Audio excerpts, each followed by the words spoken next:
دعا میں نبی کریم صلی اللہ تعالیٰ علیہ وآلہ وسلم کے وسیلہ سے دعا مانگنے کا ثبوت ہے۔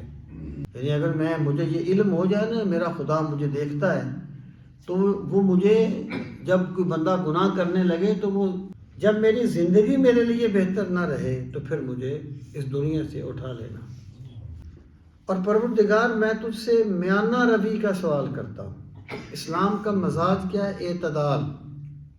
اگر تم چاہو تو میں اللہ سے دعا کرتا ہوں، اور اگر تم اس آزمائش پر صبر کرو تو یہ تمہارے لیے نظر کے ملنے سے بہتر ہے۔ اور حدیث نمبر 2490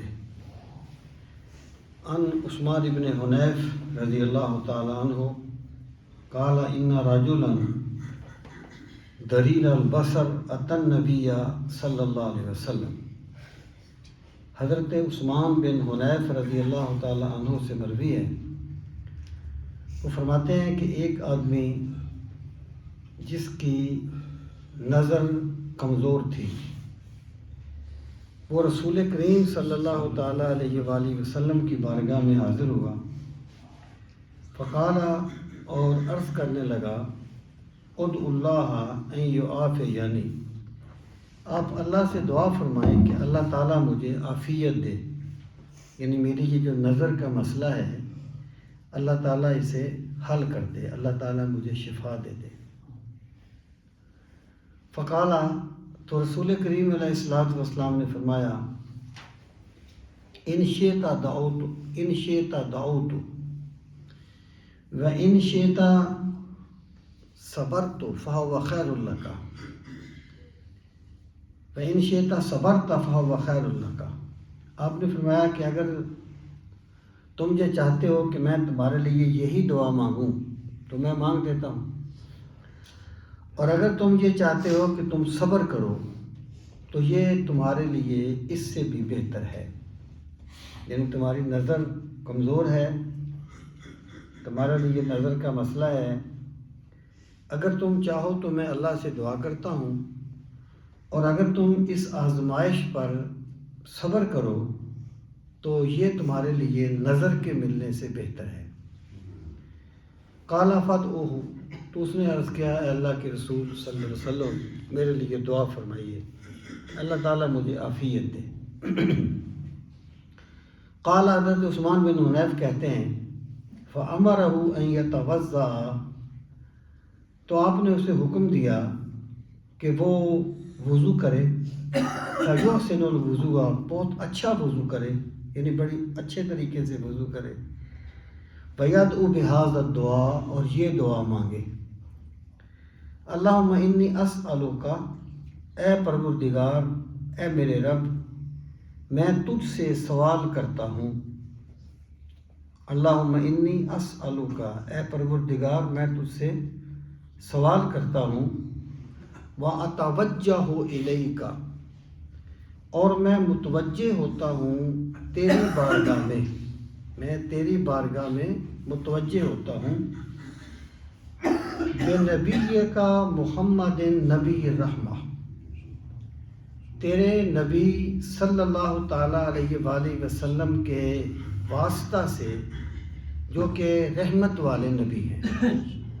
یعنی اے پروردگار میں تیری بارگاہ میں نبی کریم صلی اللہ تعالیٰ علیہ وآلہ وسلم کے وسیلہ سے، آپ کے توسل سے، آپ کے توسط سے میں تیری بارگاہ کی طرف متوجہ ہوتا ہوں۔ انی توجہ تو بکا، میں نے توجہ کی تیری طرف، الی ربی، اپنے رب کی طرف، لیقضی لی فی حاجتی ہذہ، تاکہ اللہ تعالیٰ میری اس حاجت کو پورا فرما دے۔ اللہم شفعہ فیہ، اے اللہ مجھے اس میری بیماری میں مجھے شفا عطا فرما۔ تو یہ جو حدیث پاک ہے، اس میں دعا میں نبی کریم صلی اللہ تعالیٰ علیہ وآلہ وسلم کے وسیلہ سے دعا مانگنے کا ثبوت ہے، اور رسول کریم علیہ الصلوۃ والسلام نے خود یہ بات سکھائی کہ تم ان الفاظ سے دعا مانگو، کہ اللہ میں دعا تجھ سے مانگتا ہوں لیکن مانگتا تیرے پاک نبی کے وسیلے سے ہوں، مانگتا آپ کے صدقے سے ہوں۔ وعن ابی درداء قال قال رسول اللہ صلی اللہ علیہ وسلم کان من دعاء داود یقول، حضرت ابو درداء کہتے ہیں کہ رسول کریم علیہ الصلوۃ والسلام نے فرمایا کہ حضرت داؤد اپنی دعا میں یہ دعا مانگا کرتے تھے، یعنی یہ چیز بھی، یہ دعا بھی حضرت داؤد کی دعاؤں میں سے تھی۔ اللہم انی اسألک حبک، کہ پروردگار میں تجھ سے سوال کرتا ہوں تیری محبت کا، وحب من یحبک، اور اس کی محبت کا جو تجھ سے محبت کرنے والا ہو۔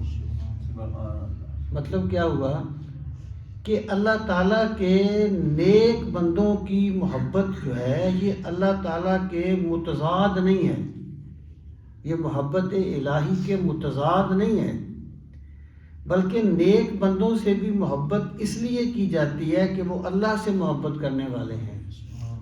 تو پروردگار میں تیری محبت مانگتا ہوں اور اس کی محبت جو تجھ سے محبت کرنے والا ہو۔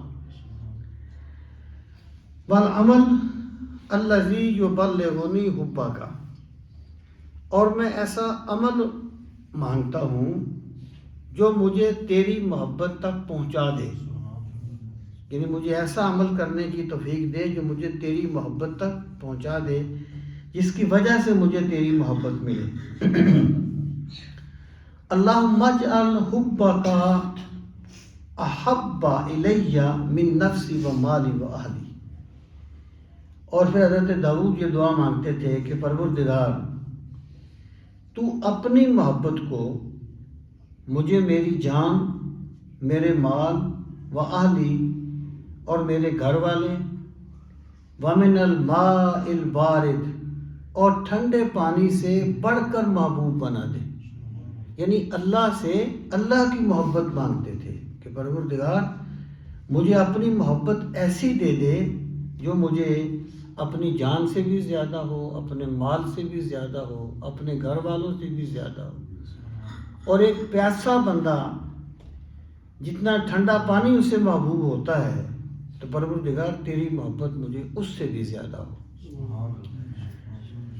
قال وکان رسول اللہ صلی اللہ علیہ وسلم اذا ذکر داود یحدث عنہ، اور یہ اس حدیث کے راوی حضرت ابو درداء کہتے ہیں کہ رسول کریم صلی اللہ تعالیٰ علیہ وآلہ وسلم جب بھی حضرت داؤد کا ذکر فرماتے تو آپ اس کے بارے میں یہ بھی فرماتے یقول کان اعبد البشر، کہ وہ تمام انسانوں سے بڑھ کر اللہ تعالیٰ کے عابد تھے، اللہ تعالیٰ کی عبادت کرنے والے تھے، یعنی ان کے دور میں جتنے بھی لوگ تھے وہ سب سے بڑے عابد تھے۔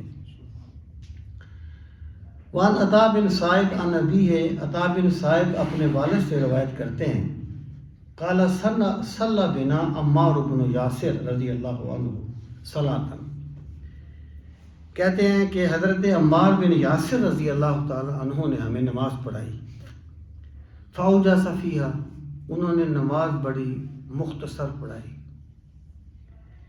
فقال له بعض القوم، تو کسی نے ان سے کہا، لوگوں میں سے کسی نے ان سے عرض کیا لقد خففت، آپ نے بڑی ہلکی نماز پڑھائی ہے، بڑی مختصر نماز پڑھائی ہے، وأوجزت الصلاۃ، اور نماز کو بڑا مختصر کیا ہے، فقال انہوں نے فرمایا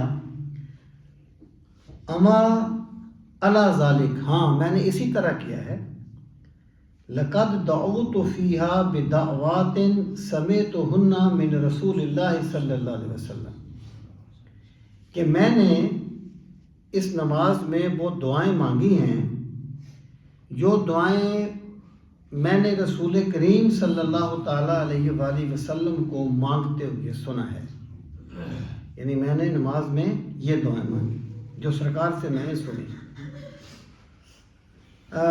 فلما قام، جب وہ کھڑے ہوئے، یعنی حضرت عمار بن یاسر یہ بات فرما کے چلے، تبعہ رجل من القوم، تو ایک بندے نے ان کا پیچھا کیا، ان کے پیچھے پیچھے وہ چلا، ہوا ابھی، یعنی یہ جو حضرت عطا بن صاحب ہیں وہ کہتے ہیں کہ جو بندہ ان کے پیچھے گیا وہ میرے والد ہی تھے، جو اپنے والد سے روایت کر رہے ہیں، میرے والد ہی تھے. غیر انہ کنا عن نفسہ ہی، لیکن میرے والد نے اشارتاً ذکر کیا، نام نہیں لیا کہ میں چلا تھا، بلکہ انہوں نے ویسے کہہ دیا کہ ایک بندہ چلا تھا. فسألہ عن الدعاء، تو انہوں نے حضرت عمار بن یاسر سے پوچھا وہ دعا کون سی ہے جو تم نے رسول کریم علیہ الصلوۃ والسلام کو مانگتے ہوئے سنا تھا. ثم جاء، پھر وہ بندہ واپس آ گیا. فأخبر بہ القوم، تو اس نے لوگوں کو یہ دعا سکھائی کہ جو دعا حضرت عمار نے سرکار سے سنی تھی وہ یہ دعا تھی. وہ دعا کیا تھی؟ اللہم بعلمک الغیب، اے اللہ تیرے علم غیب کا واسطہ، اللہم اے میرے پرور، اللہم بعلمک الغیب و قدرتک علی الخلق، اور تیری اس قدرت کا واسطہ جو تجھے مخلوق پر حاصل ہے. احینی ما علمت الحیات خیرا لی، میرے مالک مجھے اسی وقت تک زندہ رکھنا جب تک تو جانے کہ زندگی میرے لیے بہتر ہے. یعنی زندگی کا فیصلہ میرے مالک میں اپنی منشا کے مطابق نہیں کرتا، بلکہ میں تیرے سپرد کرتا ہوں کہ تیرے علم کے مطابق جب تک میری زندگی میرے لیے بہتر ہو مجھے زندہ رکھنا، جب میری زندگی میرے لیے بہتر نہ رہے تو پھر مجھے اس دنیا سے اٹھا لینا. وَتَوَفَّنِي إِذَا عَلَمْتَ الْوَفَاةَ خَيْرًا لِّي، اور جب تو یہ جانے کہ میری وفات میرے لیے بہتر ہے، میرا دنیا سے چلا جانا میرے لیے بہتر ہے، تو اس وقت مجھے دنیا سے اٹھا لینا. اللہم، اے میرے پروردگار، وَأَسْأَلُكَ خَشْيَتَكَ یا خَشِيَتَكَ فِي الْغَيْبِ وَالشَّهَادَةِ، پروردگار میں غیب میں اور شہادت میں، یعنی یہاں لوگوں کے مجمع میں اور تنہائی میں تجھ سے تیری خشیت کا سوال کرتا ہوں کہ میرے دل پر تیری خشیت رہے، میں اس بات سے ڈرتا رہوں کہ میرا رب مجھے دیکھ رہا ہے اور ایک دن میں نے اپنے رب کے حضور جانا ہے. اے اللہ مجھے تیری خشیت حاصل ہے. وَأَسْأَلُكَ کلمۃ الحق فی الرضا والغضب، اور پروردگار میں تجھ سے سوال کرتا ہوں کہ میں خوشی میں بولوں یا بہت غصے میں بولوں، میری زبان سے حق کے سوا کچھ نہ نکلے. یہ ہوتا ہے اپنی خواہشات کو شریعت کے تابع کر دینا. یعنی اگر ایک بندہ ویسے بڑا اچھا گفتگو کر رہا ہے لیکن یوں ہی وہ غصے میں آتا ہے تو وہ ایسی باتیں کر جاتا ہے جو نہ اخلاق کا تقاضا ہے نہ بندوں کو ان سے توقع ہوتی ہے. اس کا مطلب یہ ہے کہ ابھی اخلاق اس کے دل میں نہیں اترا، اس کے من میں ابھی اخلاق کا بسیرا نہیں ہوا. تو پروردگار مجھے اپنی رضا کا ایسا طالب بنا دے کہ میں کوئی بہت خوشی میں بات کروں تب بھی تیرے حکم کے مطابق ہو، میں بہت غصے میں بات کروں تب بھی تیرے حکم کے مطابق ہو.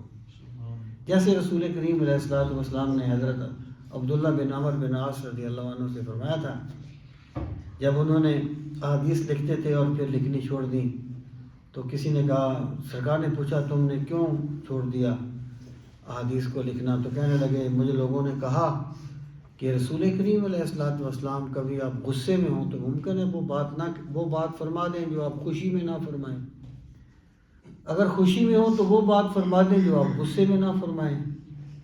تو سرکار نے فرمایا اکتب فوالذی ما خرج منہ الا الحق، کہ عبداللہ لکھتا رہا کر، اللہ کی قسم میری زبان سے حق کے سوا کچھ نہیں نکلتا. یعنی جس بندے نے اپنی خواہشات اور مزاج کو شریعت کے اتنا تابع کر دیا کہ انتہائی غصے میں بھی حق بات کہتا ہے اور انتہائی خوشی میں بھی سچ بات کہتا ہے اور حق بات کہتا ہے، تو اس نے بھی سرکار کی سنت پہ عمل کیا ہے.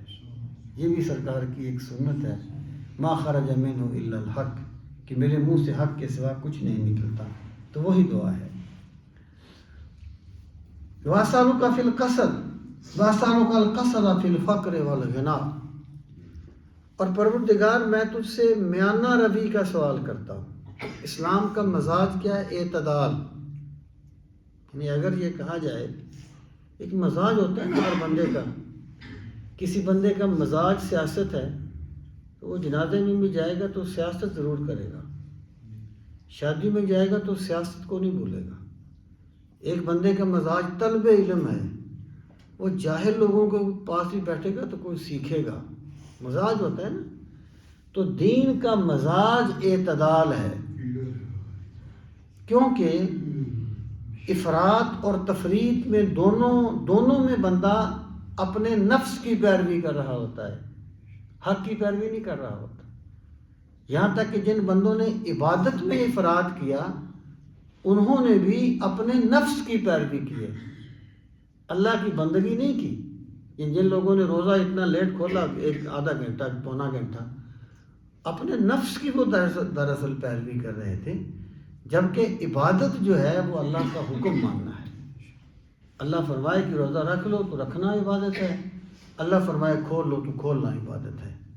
تو افراط اور تفریط دونوں میں بندہ اپنے نفس کی پیروی کر رہا ہوتا ہے، جبکہ اعتدال میں اپنے مولا کی حضور جھکا ہوا ہوتا ہے۔ اس لیے رسول کریم علیہ الصلوۃ والسلام نے فرمایا خیر الامور اوسطها، بہترین کام جو ہیں وہ درمیانے کام ہیں۔ ہر جگہ یعنی نہ اتنی عبادت کرو کہ اپنے بچوں کے، گھر والوں کے، لوگوں کے حقوق ادا نہ کرو، نہ اس قدر دنیا کمانے میں لگ جاؤ کہ اللہ کی بندگی کو بھول جاؤ، نہ لوگوں کی محبت میں اتنے آگے چلے جاؤ کہ خدا کی محبت کو پیچھے کر دو، اور نہ ہی لوگوں کے ساتھ ایسا معاملہ کرو کہ ان سے نفرت کرتے رہو۔ اعتدال جو کسی کا مقام ہے اسی مقام پر اس کو رکھنا، یہ دین کا مزاج ہے۔ ہر چیز کی بہتات میں نقصان بہت ہے، کثرت جو ہوتی ہے کسی بھی چیز کی وہ نقصان دیتی ہے۔ تو دعا کیا مانگتے تھے سرکار؟ وَأَسْأَلُكَ الْقَصْدَ فِي الْفَقْرِ وَالْغِنَى، میرے مالک مجھ پر غربت ہو یا امیری ہو لیکن میں راہ اعتدال کبھی نہ چھوڑوں، میں درمیانی راستہ کبھی نہ چھوڑوں۔ وَأَسْأَلُكَ نَعِيمًا لَا يَنْفُدُ، میرے مالک میں تجھ سے ایسی نعمتیں مانگتا ہوں جو کبھی ختم نہ ہوں، جو سدا باقی رہیں۔ وَأَسْأَلُكَ قُرَّةَ عَيْنٍ لا تنقطع، اور میں تجھ سے آنکھوں کی وہ ٹھنڈک مانگتا ہوں جو کبھی ختم نہ ہو۔ یہ جو اطمینان قلب ہے نا، اس کا تعلق مال کے ساتھ نہیں ہے، اس کا تعلق منصب کے ساتھ نہیں ہے، اس کا تعلق رب سے جڑ جانے میں ہے، اللہ سے وابستہ ہو جانے میں ہے۔ تو جب ایک بندہ اللہ سے جڑ جاتا ہے پھر اللہ تعالیٰ اسے اس جنت سے پہلے اسی دنیا میں ایک جنت دے دیتا ہے، یہی بہشت بھی ہے، حور و جبریل بھی ہیں، تیری نگاہ میں ابھی طاقت نظارہ ہے۔ پروردگار ایسی آنکھوں کی ٹھنڈک جو کبھی ختم نہ ہو۔ وَأَسْأَلُكَ الرِّضَا بَعْدَ الْقَضَاءِ، اور میرے مالک مجھے ایسا کر دے کہ مجھے تیرے فیصلے کے بعد رضا کی نعمت مل جائے۔ یعنی یہ تصوف میں ایک تسلیم ہے، ایک رضا ہے۔ تسلیم و رضا یعنی یہ ایک چیز نہیں ہے، یہ دو درجات ہیں۔ تسلیم یہ ہے کہ اللہ نے بندے کے بارے میں ایک فیصلہ کر دیا کہ تمہیں یہ چیز چاہیے تھی، میں تمہیں نہیں دیتا، اللہ نے ایک فیصلہ کر دیا، بندے نے سر جھکا دیا، یہ تسلیم ہے۔ رضا یہ ہے کہ بندہ اللہ کے فیصلے پر راضی بھی ہو گیا، جیسے اسے وہ چیز مل جاتی تو وہ خوش ہوتا نا، تو اللہ نے جو بھی فیصلہ کیا وہ خدا کا فیصلہ سمجھ کے خوش ہو گیا، اس کو رضا کہا جاتا ہے۔ اور یہ تسلیم سے اگلا مقام ہے۔ تسلیم و رضا یہ دو سٹیپ ہیں مراتب کے، روحانی قرب کے۔ تو سرکار کیا دعا مانگتے تھے کہ پروردگار مجھے اپنے فیصلے کے بعد راضی رہنے کی نعمت عطا فرما۔ تو جو بھی فیصلہ کر دے، نہ صرف یہ کہ میں کہوں کہ بھی میرے رب کا فیصلہ ہے، بلکہ میں اس پر راضی ہو جاؤں جیسے وہ فیصلہ میرے حق میں ہو گیا۔ وَأَسْأَلُكَ بِرَدِّ الْعَيْشِ بَعْدَ الْمَوْتِ، اور پروردگار میں تجھ سے سوال کرتا ہوں کہ مجھے موت کے بعد بھی زندگی نصیب فرمانا. یار موت کے بعد زندگی تو ہے، قبر میں بھی کوئی زندگی ہے تو عذاب و ثواب ہے نا. اس سے مراد ہے منافع مند زندگی. جیسے کہا گیا نا لا یموت فیہا ولا یحیا، کہ جو منکر ہے وہ دوزخ میں نہ مرے گا نہ جیے گا. جیے گا تو صحیح، یا بھی تو اسے عذاب ہوگا. پھر یہ کیوں کہا گیا لا یموت فیہا ولا یحیا، نہ وہ مرے گا نہ جیے گا؟ تو مراد یہ اسے فائدہ مند زندگی نہیں ملے گی. تو پروردگار مجھے اس دنیا سے جانے کے بعد بھی یعنی ایسی زندگی نصیب فرما جو نفع مند ہو اور جو جس سے ایک انسان فائدہ اٹھاتا ہے، ایسی زندگی. وَأَسْأَلُكَ نَظْرَةَ النَّظْرِ إِلَى وَجْهِكَ، میرے مالک میں تیرا روئے زیبا دیکھنے والی نظر کا تجھ سے سوال کرتا ہوں. وَأَسْأَلُكَ النَّظْرَ وَأَسْأَلُكَ لَذَّةَ النَّظْرِ، میرے مالک میں نظر کی وہ لذت مانگتا ہوں الی وجہ کا، جو تیرا دیدار کرنے کے بعد نصیب ہو. اس میں بھی یہ ہے کہ رؤیت باری تعالیٰ ممکن ہے اور اہل ایمان کو ہوگی. وشوق الی لقائک، میرے مالک میں تیری اور مجھے اپنی ملاقات کا شوق نصیب فرما. شوق ہوتا ہے نا، بندہ اپنے محبوب سے ملنا چاہتا ہے تو سرکار یہ دعا مانگتے. اصل میں یہ بات میں بارہا اس پس منظر میں عرض کر چکا ہوں کہ پہلی بات تو یہ ہے کہ یہ جو ایمانی لذتیں ہوتی نا، کیفیات ہوتی ہیں، یہ بندے کو جتنی زیادہ ملتی ہیں بندے کی طلب اتنی زیادہ بڑھ جاتی ہے. یعنی مانگی وہ چیز ہی نہیں جاتی جو بندے کے پاس نہیں ہوتی، کیفیات بدل جاتی ہیں، ہر لمحہ بڑھتی جاتی ہے. اور دوسرا یہ ہے کہ ان دعاؤں میں رسول کریم علیہ الصلوۃ والسلام نے امت کو بھی ایک تعلیم دی ہے کہ رب سے یہ چیزیں بھی مانگا کرو، خدا سے خدا کی محبت، اس کا شوق، اس کی رضا، اس کی طلب، اس کا دیدار، ان چیزوں کا بھی سوال کیا کرو. تو پروردگار عالم مجھے نظر کی وہ لذت عطا فرما جو تیرا روئے زیبا تکنے کے بعد نصیب ہوتی ہے. وشوق الی لقائک، اپنی ملاقات کا شوق، فی غیر دراء مضرہ، بغیر کسی تکلیف کے، بغیر کسی اذیت کے مجھے اپنا دیدار نصیب فرما. ولا فتنۃ مضلہ، میرے مالک مجھے گمراہ کرنے والے فتنوں سے محفوظ فرمانا. اللہم زینا بزینت الایمان، میرے مالک ہمیں ایمان کی زینت سے مزین کر دے، ایمان کے حسن سے ہمیں حسین کر دے. واجعلنا ہداۃ ومہدیین، اور ہمیں ہدایت یافتہ اور لوگوں کو ہدایت دینے والا بنا دے. یہ دعا تھی. ان ام سلمہ رضی اللہ تعالیٰ عنہا ان النبی صلی اللہ علیہ وسلم کان یقول فی دبر صلاۃ الفجر.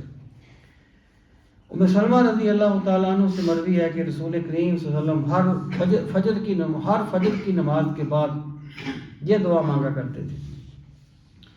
اللہم انی اسألک علما نافعا، کہ پروردگار مجھے ایسا علم عطا فرما جو نفع دینے والا ہو.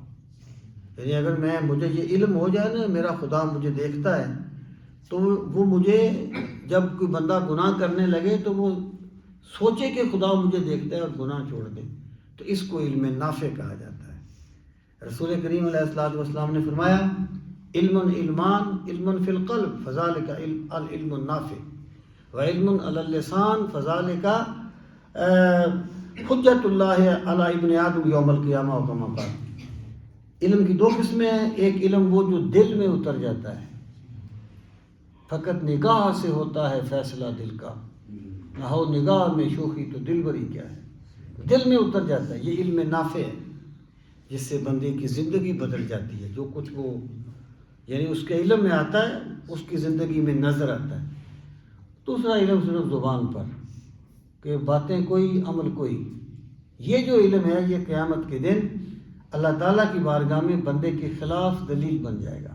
تو آپ نے فرمایا مالک مجھے علم نافع نصیب فرما. وعملا متقبلا، اور مجھے ایسا عمل کرنے کی توفیق دے جو تیری بارگاہ میں قبول ہونے والا ہو. ورزقا طیبا، میرے مالک مجھے پاکیزہ رزق عطا فرما. اللہم انی اسألک علما نافعا وعملا متقبلا ورزقا طیبا۔ عن ابی ہریرہ رضی اللہ تعالیٰ عنہ قال دعاء حفظتہ من رسول اللہ صلی اللہ علیہ وسلم لا ادعہ۔ حضرت ابو ہریرہ رضی اللہ تعالیٰ عنہ سے مروی ہے، کہتے ہیں کہ ایسی دعا ہے جو میں نے سرکار سے سیکھی ہے، میں اسے کبھی نہیں چھوڑتا، جو میں نے سرکار سے یاد کی ہے اور میں اسے کبھی نہیں چھوڑتا۔ وہ دعا کیا ہے؟ اللہم اجعلنی اعظم شکرک، پروردگار مجھے ایسا بنا دے کہ میں تیرا بہت زیادہ شکر ادا کرنے والا بن جاؤں، وہ اکثر ذکرک، اور کثرت کے ساتھ تیرا ذکر کرنے والا بن جاؤں۔ یہ جو کثرت کے ساتھ ذکر کرنا ہے، کثرت کا تعلق جو ہے وہ کسی گنتی کے ساتھ نہیں ہوتا کہ بندہ یہ کہے کہ میں نے 20 تسبیحیں پڑھ لیا تو میں ذکر کثیر ہو گیا۔ ذکر کثیر کا تعلق کیفیت کے ساتھ ہوتا ہے، یعنی ایک بندہ اگر مسجد میں نماز پڑھنے کے لیے آ رہا ہے، وہ جو بھی سوچے گا تو اس کے قدم مسجد کی طرف ہی اٹھیں گے۔ تو ذکر کثیر یہ ہوتا ہے کہ اللہ کی یاد بندے کے دل میں اس طرح بیٹھ جائے۔ اب ظاہر ہے بندہ ایک وقت میں 2 کام نہیں کر سکتا، جب وہ کسی سے بات کرے گا تو وہ اور تو کچھ نہیں اس وقت سوچے گا نا، بندہ تو ایک وقت میں ایک کام کرتا ہے، 2 تو نہیں کر سکتا۔ وہ جو فرمایا گیا کہ رجال اللہ تلہیہم تجارت ولا بیع عن ذکر اللہ، کہ وہ ایسے مرد ہیں جنہیں تجارت جو ہے اللہ کی یاد سے غافل نہیں کرتی۔ ظاہر ہے وہ ایک وقت میں 2 کام تو نہیں کرتے تھے۔ مراد یہ ہے کہ بے شک وہ کام کوئی بھی کر رہے ہوں لیکن ان کا دل کی سوئی جو ہے نا وہ اپنے مولا کی طرف لگی رہتی ہے۔ یہ ذکر کثیر ایک کیفیت ہے، اس کا تعلق تعداد کے ساتھ نہیں ہے۔ اور مجھے کثرت سے ذکر کرنے والا بنا دے، وعقب نصحہ کا، اور مجھے اپنی نصیحت کی پیروی کرنے والا بنا دے، یعنی اتبع نصیحہ کا، مجھے اپنی نصیحت کی بہت زیادہ پیروی کرنے والی، تو حکم دے مجھے اس کی پیروی کرنے والا بنا دے۔ واحفظ وصیت کا، واحفظ وصیت کا، اور مجھے اپنی وصیت کا بہت زیادہ حفاظت کرنے والا بنا دے۔ وصیت کا لفظ جو ہے یہ ہمیشہ اس معنی میں استعمال نہیں ہوتا جس معنی میں ہم اردو میں استعمال کرتے ہیں کہ اس نے وصیت کی، کبھی کبھی یہ تاکیدی حکم دینے کے لیے بھی آتا ہے۔ اللہ تعالیٰ کی یوصیکم اللہ فی، اللہ تمہیں حکم دیتا ہے، مطلب تاکیدی حکم دیتا ہے۔ تیسرا رسول اللہ نے ایک مرتبہ کوئی روایت حلال کا مسئلہ تھا تو آپ نے فرمایا میں تمہیں وصیت کرتا ہوں کہ امام احمد رضا کو ضرور پڑھنا اور غزالی کو ضرور پڑھنا۔ اس وقت ہمیں پتہ لگا وصیت کا لفظ کس معنی میں اردو میں استعمال ہوتا ہے۔ تو یہاں اس سے مراد ہے حکم، جو تیرے احکامات ہیں میرے مالک، میں سب سے بڑھ کر ان کی حفاظت کرنے والا اور ان کی نگہداشت کرنے والا بن جاؤں۔ وعن عبداللہ بن عمر رضی اللہ تعالیٰ عنہ، عبداللہ بن عمر رضی اللہ عنہ فرماتے ہیں قال کان رسول اللہ صلی اللہ علیہ وسلم یقول، کہ سرکار یہ دعا مانگا کرتے تھے اللہم انی اسألک الصحۃ، میرے مالک میں تجھ سے صحت مانگتا ہوں۔ عافیت، یہ بدن کی صحت بھی اللہ کی بہت بڑی نعمت ہے۔ والعفۃ، اور میں تجھ سے پاک دامنی مانگتا ہوں، میری زندگی، میری نظر پاک ہو جائے، میرا دل پاک ہو جائے۔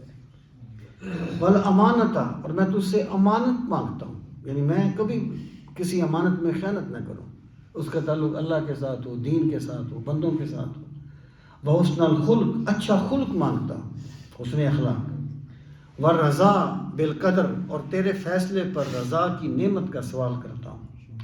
ان ام معبد رضی اللہ تعالیٰ عنہ قال سمعت رسول اللہ صلی اللہ علیہ وسلم یقول، حضرت ام معبد رضی اللہ عنہ فرماتی ہیں کہ میں نے سرکار کو یہ فرماتے ہوئے سنا اللہم طاہر قلبی من النفاق، اے اللہ میرے دل کو منافقت سے پاک کر دے،